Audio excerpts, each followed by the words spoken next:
Okay, so it seems that Oleksandr Usyk has officially decided to move on from the Tyson Fury bullshit. Um, First of all, I'm going to say this. I don't blame Usyk for 1 second. He was tired of playing these games with Fury, and he said, "You know what, man? I've given you everything you've asked for, and then some. Every time I agree to the terms, you keep moving the goalposts. I'm not going to play these games with you. I'll just go fight my mandatory Daniel Dubois, and we'll see what happens after that."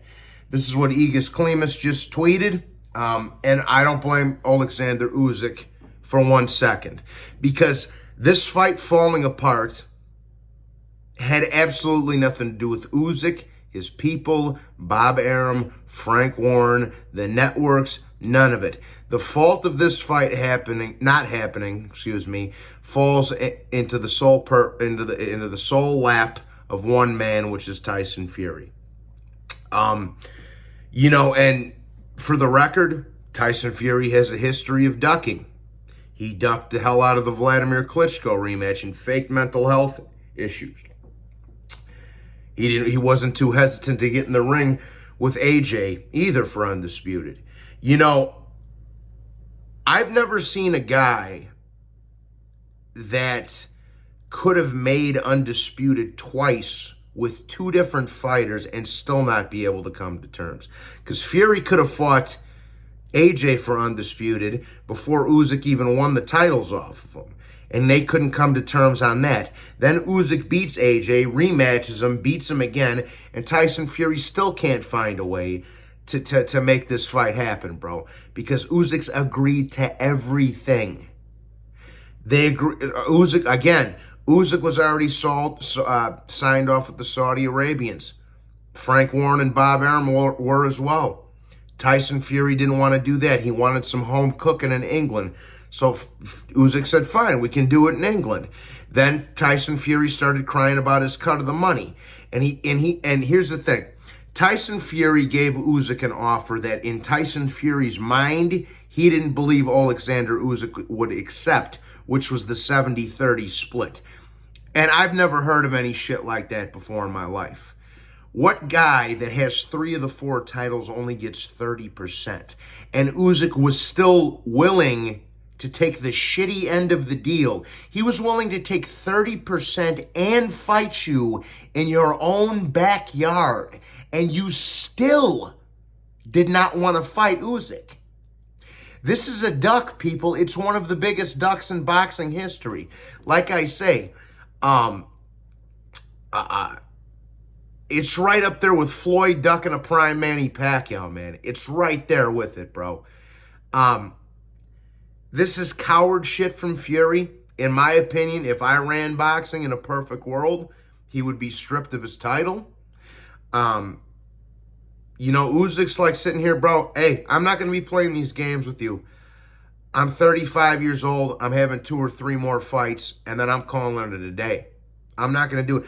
So anybody that is fanboy or that is saying that it's Usyk's fault or Arum's fault or Frank Warren's fault or any of the above or whatever, or Igis Klimas or Alexander Krasik's fault, they're either uninformed or they're just biased fanboys. Tyson Fury ducked this fight, guys.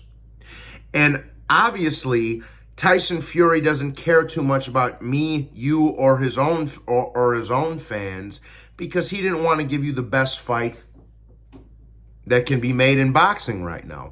He doesn't care about his own fans, so why the hell should you care about Tyson Fury, people? And that's just keeping that shit, just calling it a spade, calling a spade, keeping that thing all the way 100% with you. Tyson Fury cowered out of this fight. There's nothing you can do to defend him. Usyk agreed to every single demand he made, as ridiculous as they were, and Fury would still not sign off. That is case closed, people. But now I know what a bunch of people are going to say. They're going to talk a bunch of shit about Usyk fighting Daniel Dubois. Well, guess what? He tried fighting for Undisputed, and the other guy with the title ducked him. So now he's going to go take care of his mandatory. I'm not a big fan of that fight myself. Usyk will beat Daniel Dubois relatively easily. But it is what it is, man. You can't blame Usyk for this big coward not being able to get in the ring with him. So since Tyson Fury doesn't have the balls to fight, my preference for Usyk would be to take care of one of his mandatories, fight Joe Joyce after he beats Zhilei Zhang, and then retire. He'll be 36 or 37 years old at that point, undefeated. Count your blessings, count your money, and ride off into the sunset like Clint Eastwood at the end of The Good, the Bad, and the Ugly, my brother. You heard what I'm saying?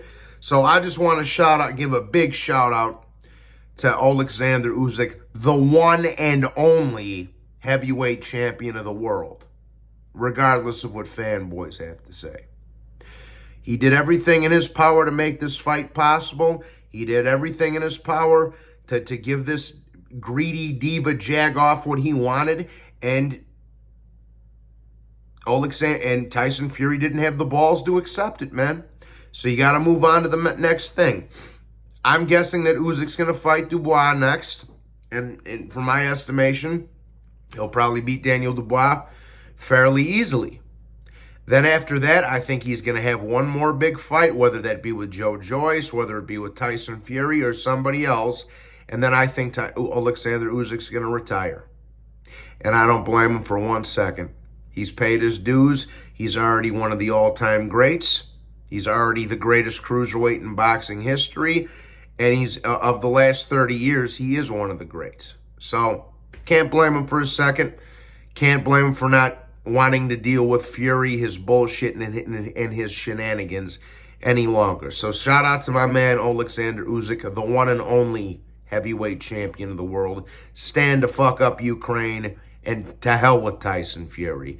God bless everybody. Please be sure to hit the like button and subscribe. Salute.